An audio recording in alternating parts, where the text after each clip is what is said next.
good. I got what I need and it feels so good. So good, so good, so good.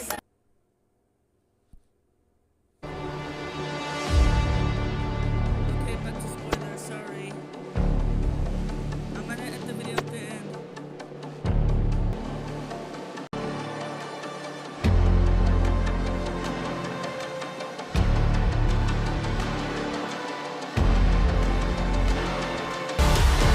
Usually the sign of a complete flop. Decide maybe I should skip out on this one. You might skip out on this one. You might be seeing what sorts of things you should expect when they did in the games, especially the toys. Those guys these versions of the characters, and just in general, it's absolutely packed with everything I could have possibly asked for. You can really feel the restraints and worries that limited the first FNAF movie just fade away completely. It's common knowledge just how troubled the development of the first movie was for Scott Cawthon. Hell, the mere existence of a FNAF movie itself was kind of a running joke for a long time before its release. Cycling through directors and production companies, stuck in development hell with a bunch of scripts getting thrown out for not being good enough or not being faithful enough. It was a total mess. But now that we are 2 entries in, and we can compare the work put into this movie versus the first one, you can really tell just how much more confident this new entry is about just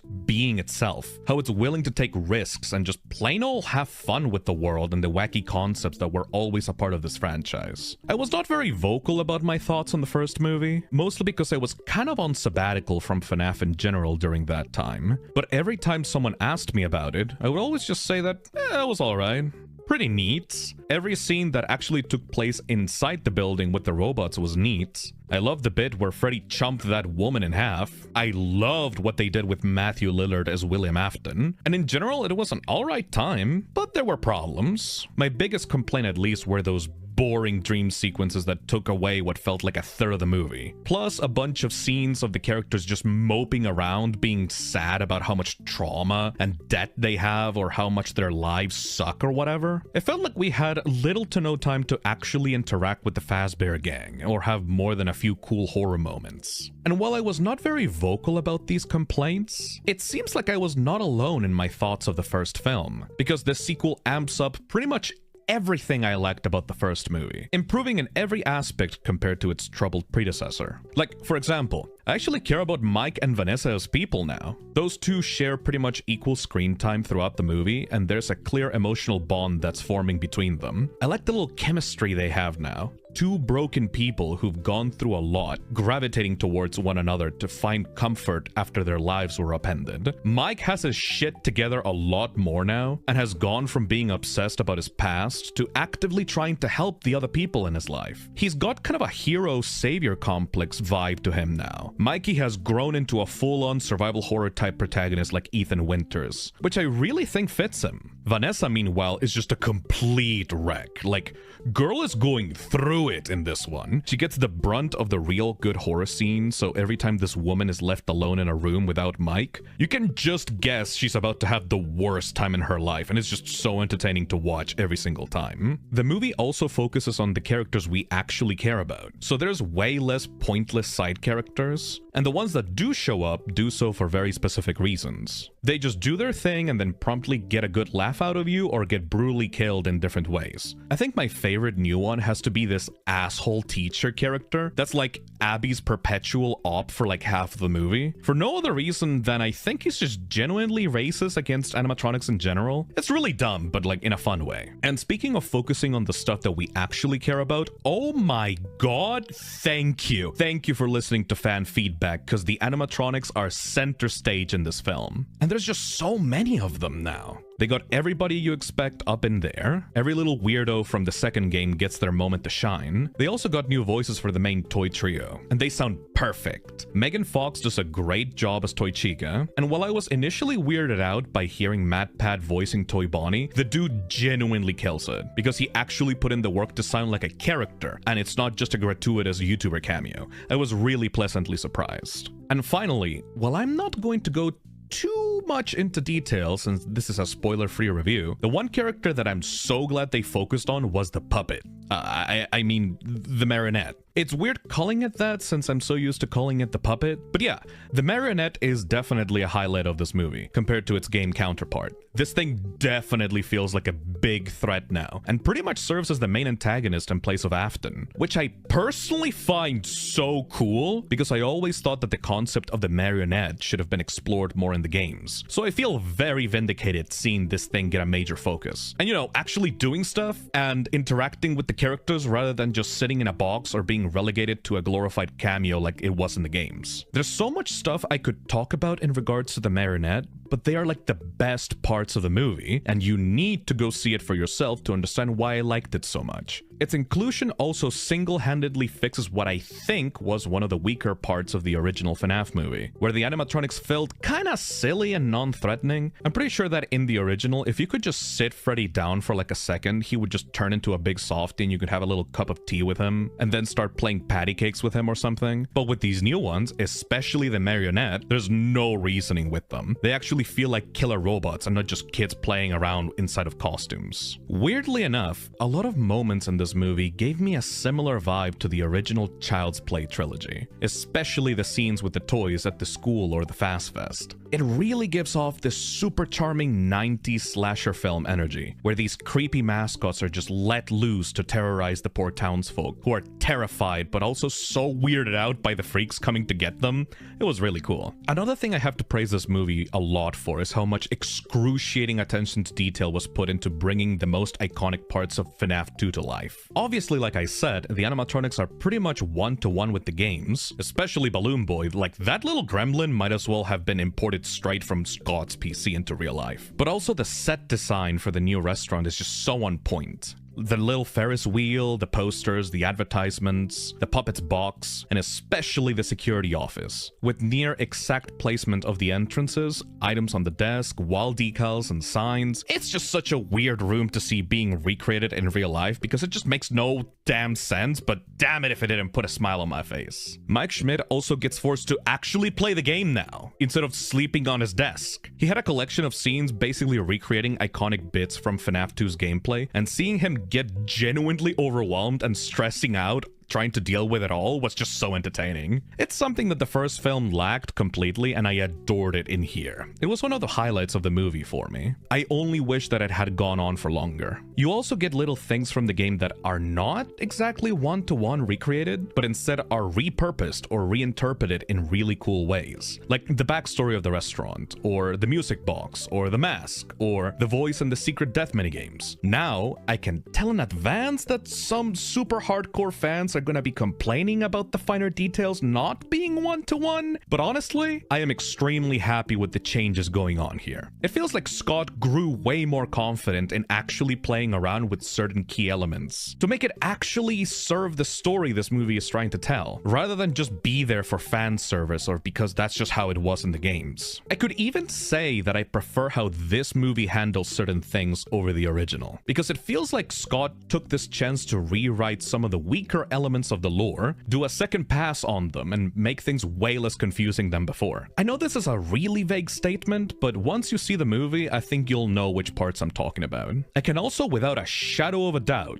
tell you that this movie is weird and crazy, which I think is going to ruffle a lot of feathers, but honestly, I adored this movie way more than the original because of it. It's got those trademark Scott Cawthon moments where he will just introduce some batshit crazy idea into the story with very little build-up or explanation, and just expect you to accept it. If you're an OG fan or someone that's read through enough FNAF books, you'll know exactly what I'm talking about. It's a trademark of Scott that makes his games and stories so distinct, but also can risk frustrating a lot of people if they're not done right. Or if you describe them out of context, it just sounds like the stupidest thing imaginable. Thankfully enough, I can confidently say that most of the new Scott Cawthonisms added to this movie worked beautifully, at least for me. Again, I won't spoil it in this video, but there's exactly 2 crazy things introduced into the world of the series through this movie that will probably make a lot of people really mad. But if you're not a cynical little crybaby and just keep an open mind, I promise it'll be a lot more fun of an experience for you. Also, this movie has way better comedy than the first one. Unlike an MCU film, it knows to place the funny side gags and snarky comments far away from the serious bits. So it works out in my opinion. Some running gags from 1 return, and they made me laugh way harder here, because, you know, they've been built up now, and I genuinely did not expect them to return. They actually get to pay off Mike's grudge with BB from the first movie really well here in one of my favorite scenes in any FNAF thing ever. Another weird thing I think is gonna put people off is how the movie is like, much like modern FNAF in general, not actually set within Five Nights. Though that's barely a deal breaker, really. If anything, I'd argue that the original movie was very repetitive because of the Five Nights format. This one has a lot more going on, a lot of different places the characters go to, and the robots get to walk outside and interact with people, which I'm pretty sure is a series first. So yeah, I guess it's up to you if this is something that's going to improve or worsen your view of the film. There's also a sad lack of Matthew Lillard on this one. I mean, it depends. Obviously, having the Yellow Rabbit be the main antagonist of FNAF 2 would be massively out of place. And like I said, I'm glad that they chose to focus on the marionette. But I don't know, I feel like the way that they included Afton here is a bit awkward and kind of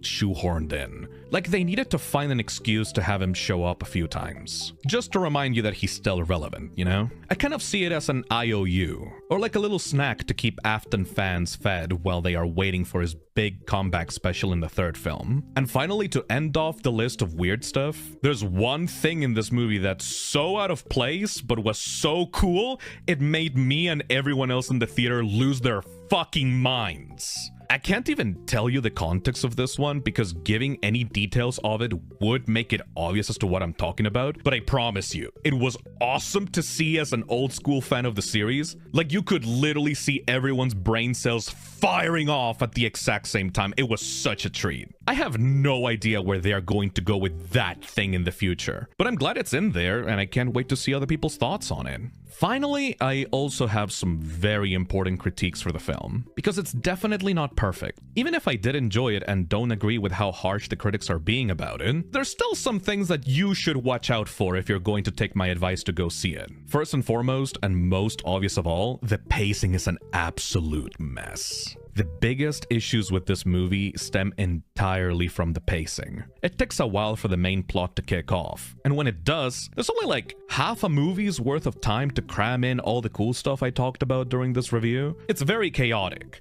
much like actual FNAF 2 itself, now that I think about it. The movie also over-focuses on certain animatronics a lot, while neglecting others. So I can imagine some fans of specific characters will be getting really well fed, while others will be absolutely famished for content. Sadly, the withered animatronics do get the brunt of this issue. They are nowhere near as relevant as their toy counterparts. Like I said, everyone gets their cool moment to shine, but you can definitely see how the writing struggled with juggling FNAF 2's like gigantic cast properly. The movie is also just not really that scary, which is bad because the marketing emphasizes just how much scarier this is than the original, when it just isn't at all. It's pretty much more of the same. Visually, the movie is more spooky than the first one. There's shots of characters doing cool stuff, but you will never get something that will truly disturb you or shock you unless you're like under it in my full thoughts stream I'll be doing tonight after this video goes up. But basically, I can say it suffers a very similar problem to the second Spider-Verse movie, with plot points that are wrapped up too quickly near the end, or just not wrapped up at all. This is also yet another classic Scott Cawthonism, having a very abrupt ending that tries its best to bait you into being excited about what's going to happen next, without actually delivering a satisfying conclusion. This did not happen in the first movie, because the first movie was a gamble. There was no guarantee that there was ever going to be a second one, but now that the first movie was a resounding financial success, and Blumhouse has a lot more confidence for FNAF to become a full-fledged movie franchise, I sadly have to confirm that yes, Scott's worst writing tendencies have begun to creep into this side of the franchise as well. I just hope that with enough feedback from the fans, this could hopefully not be a repeat mistake moving forward. Because aside from these issues, I really enjoyed myself. I'm not gonna give this movie a score personally. I just don't like movie scores in general, because I feel like they will never truly reflect what a movie can fully be for everyone. That's ultimately why I think the Rotten Tomatoes score for this franchise will always be weird. Not because it's for the fans, or because critics are snobs or whatever, but because I think it's silly to put a general score on a movie for a niche franchise that's clearly doing its own thing, rather than trying to follow mainstream horror tropes. So like, who cares really? Do I recommend you go watch this movie? Well, if you enjoyed the first one, or if you enjoy stuff like the Chucky series, or Goosebumps, or Are You Afraid of the Dark? Yeah, absolutely. It's a really fun and crazy movie with stuff you don't get to see often in modern mainstream elevated horror movies. It's not the greatest thing in the world, but I definitely recommend checking it out with friends, or with someone just as brain-rotted about the funny bear game as you clearly are if you manage to get to the end of this video. So, yeah.